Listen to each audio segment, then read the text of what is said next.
Sabarimala സ്വർണ്ണക്കൊള്ളയിൽ Thiruvithamkoor Devaswom board മുൻ അംഗങ്ങളെ പ്രതിക്കൂട്ടിലാക്കിയ Padmakumar. Board അംഗങ്ങളുടെ അറിവോടെയാണ് എല്ലാം നടന്നത് എന്നാണ് ദേവസ്വം ബോർഡ് മുൻ അധ്യക്ഷനെ പത്മകുമാർ ജാമ്യാപേക്ഷയിൽ പറയുന്നത്. സ്വർണ്ണക്കൊള്ളയിൽ കൂടുതൽ CPM നേതാക്കൾക്ക് പങ്കുണ്ടെന്ന് BJP ആരോപിച്ചു. കേരള സർക്കാർ എന്ത് കള്ളക്കളി നടത്തിയാലും ശബരിമല സ്വർണ്ണക്കടത്തും സ്വർണ്ണക്കൊള്ളയും ഈ നാട്ടിലെ കോടിക്കണക്കിന് വരുന്ന ജനങ്ങളുടെ ഹൃദയത്തിൽ മുറിവേൽപ്പിച്ച ഒരു വളരെ മാരകമായി പരിക്കേൽപ്പിച്ച ഒരു സംഭവമാണ്. അതുകൊണ്ട് ഇനി വേറെ എന്തെങ്കിലും കൊണ്ട് മറച്ചു പിടിച്ച് ശ്രദ്ധ മാറ്റി അതിൽ നിന്നും രക്ഷപ്പെടാനൊന്നും വ്യാമോഹിക്കേണ്ട. കേരള സർക്കാരെ നയിക്കുന്നവർ തന്നെയാണ് കൊള്ളയ്ക്ക് കൂട്ടുനിൽക്കുന്നത്. അതൊരു പത്മകുമാറും ഒരു വാസുവും മാത്രമല്ല, ഇവിടുത്തെ CPMന്റെ സമുന്നതരായ നേതാക്കന്മാരെല്ലാവർക്കും ഇതിൽ പങ്കുണ്ട്. സ്വർണ്ണക്കൊള്ളയിൽ CBI അന്വേഷണം ആവശ്യപ്പെട്ട് BJP സംസ്ഥാന അധ്യക്ഷൻ രാജീവ് ചന്ദ്രശേഖർ നൽകിയ ഹർജി ഹൈക്കോടതി അടുത്ത ആഴ്ചയാണ് പരിഗണിക്കുന്നത്. ഉമേഷ് ബാലകൃഷ്ണൻ വിവരങ്ങൾ നൽകും തിരുവനന്തപുരത്ത്. ഉമേഷ്, ഞാൻ ഒറ്റയ്ക്കല്ല അവരുമുണ്ട് എൻ്റെ ഒപ്പം എന്ന പത്മകുമാറിൻ്റെ ഹർജിയിലെ പരാമർശം യഥാർത്ഥത്തിൽ ദേവസ്വം ബോർഡിലെ ആ സമയത്തുണ്ടായിരുന്ന അംഗങ്ങളെ പ്രതിക്കൂട്ടിൽ നിർത്തുന്നതാണ്. തന്നെയുമല്ല, പത്മകുമാർ എന്തൊക്കെയോ ചിലത് പറയാൻ തയ്യാറായിരിക്കുന്നു എന്ന സൂചന കൂടി ഈ ജാമ്യാപേക്ഷയിലെ ഈ വരികളിലുണ്ട്. അപ്പോൾ ഇതിനപ്പുറത്തുള്ള ചില വിവരങ്ങൾ കൂടി അദ്ദേഹത്തിൻ്റെ പക്കലുണ്ട് എന്ന ഒരു മുന്നറിയിപ്പ് നൽകുന്നതാണോ ഈ പരാമർശം എന്ന് ആരെങ്കിലും സംശയിച്ചാൽ അവരെ കുറ്റപ്പെടുത്താൻ കഴിയില്ലെന്ന് തോന്നുന്നു.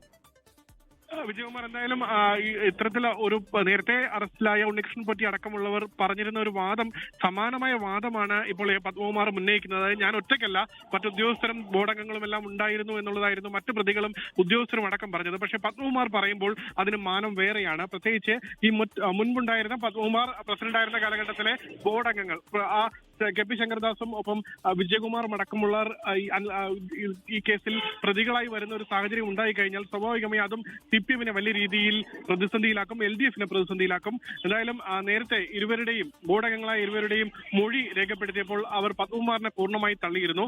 പത്മകുമാറിന്റെ അറിവോട് കൂടിയാണ് ഈ സ്വർണ്ണപ്പാളി അടക്കമുള്ളവ കൊണ്ടുപോകാൻ പ്രതിയായ ഉണ്ണികൃഷ്ണൻ പോറ്റിക്ക് കൊണ്ടുപോകാൻ അനുമതി നൽകിയത്.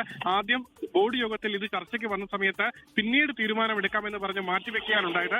എന്നാൽ അതിനുശേഷം യോഗം കഴിഞ്ഞ ശേഷം സ്വന്തം നിലയിൽ പത്മകുമാർ തീരുമാനമെടുത്തു എന്നായിരുന്നു SIT ചോദ്യം ചെയ്യലിൽ ഇരു ബോർഡംഗങ്ങളും പറഞ്ഞത്. എന്തായാലും അതിന് ഒരു മറുപടി കൂടിയാണ് ഇപ്പോൾ പത്മകുമാർ കോടതിയിൽ സമർപ്പിച്ചിരുന്ന ജാമ്യാപേക്ഷയിൽ ഉന്നയിച്ചിരിക്കുന്ന വാദം. ജാമ്യാപേക്ഷ നാളെ കൊല്ലം വിജിലൻസ് കോടതി പരിഗണിക്കും. അതിൽ ഏതെങ്കിലും രീതിയിലുള്ള കോടതി പരാമർശങ്ങളോ മറ്റോ ഉണ്ടാകുമോ എന്നുള്ളതും നിർണായകമാണ്. എന്തായാലും പത്മകുമാർ പറയുന്ന മറ്റൊരു കാര്യം, ഇതുമായി ബന്ധപ്പെട്ട ബോർഡ് യോഗത്തിൽ തീരുമാനമെടുത്തതാണ്. സ്വാഭാവികമായി അതിന് ബോർഡ് യോഗത്തിന്റെ തുല്യ ഉത്തരവാദിത്വമുണ്ട്. ഏതെങ്കിലും രീതിയിൽ സ്വന്തം നിലയിൽ തീരുമാനമെടുത്തതാണെങ്കിൽ അടുത്ത ബോർഡ് യോഗം ചേരുമ്പോൾ അത് പരാതിയായി തന്നെ അല്ലെങ്കിൽ ഒബ്ജക്ഷനായി തന്നെ ഉന്നയിക്കാമായിരുന്നു. അത്തരത്തിലൊരു ഒബ്ജക്ഷനും ഈ ബോർഡംഗങ്ങൾ ഉന്നയിച്ചിട്ടില്ല. അതുകൊണ്ട് തന്നെ കൂട്ടുത്തരവാദിത്തത്തിൽ നിന്ന് ഇരുവർക്കും മാറി നിൽക്കാൻ കഴിയില്ല എന്ന് ധ്വനി വരുന്ന രീതിയിൽ തന്നെയാണ് പത്മകുമാറിന്റെ വാദം. അതുകൂടാതെ സ്വന്തം നിലയിൽ ഒപ്പിട്ട് നൽകിയത്, സ്വന്തം നിലയിൽ ഈ സ്വർണ്ണപ്പാളി എന്നുള്ളത് ഉദ്യോഗസ്ഥർ തനിക്ക് നൽകിയപ്പോൾ അത് ചെമ്പുപാളി എന്ന് എഴുതിയത് അതിന് പിച്ചള എന്നാണ് ഉദ്യോഗസ്ഥർ എഴുതി തന്നത്. പിച്ചള പാളി എന്നുള്ളത് വെട്ടി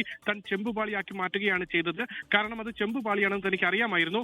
മറ്റൊരു മാറ്റവും സ്വന്തം നിലയിൽ വരുത്തിയിട്ടില്ല എന്നും പത്മകുമാർ ഈ ജാമ്യാപേക്ഷയിൽ പറയുന്നുണ്ട്. വിജയകുമാർ, നേരത്തെ പത്മകുമാറിനെ തള്ളി 2 ദേവസ്വം ബോർഡ് അംഗങ്ങളും മൊഴി നൽകിയിരുന്നു അന്വേഷണ സംഘത്തിന്. ഏതായാലും ആ മൊഴിയുടെ വിവരങ്ങളൊക്കെ പുറത്തു വന്നു. അതിന് പിന്നാലെയാണ് ഞാൻ ഒറ്റയ്ക്കല്ല അവരും എൻ്റെ കൂടെ ഉണ്ടായിരുന്നു എന്ന് പത്മകുമാർ 2 ദേവസ്വം ബോർഡ് അംഗങ്ങളെ പ്രതിക്കൂട്ടിൽ നിർത്തി ഒരു പരാമർശം ജാമ്യാപേക്ഷയിൽ നൽകുന്നത്. അത് നാളെ കോടതി പരിഗണിക്കാനാണ് സാധ്യത. ലോകത്തെവിടെയായാലും ഏത് സമയത്തും 24 വാർത്തകളും ഓഗ്മെന്റഡ് റിയാലിറ്റി പാക്കേജുകളും എക്സ്പ്ലെയിനറുകളും വിശദമായി കാണാൻ ഞങ്ങളുടെ YouTube ചാനൽ നിങ്ങൾക്ക് സബ്സ്ക്രൈബ് ചെയ്യാം.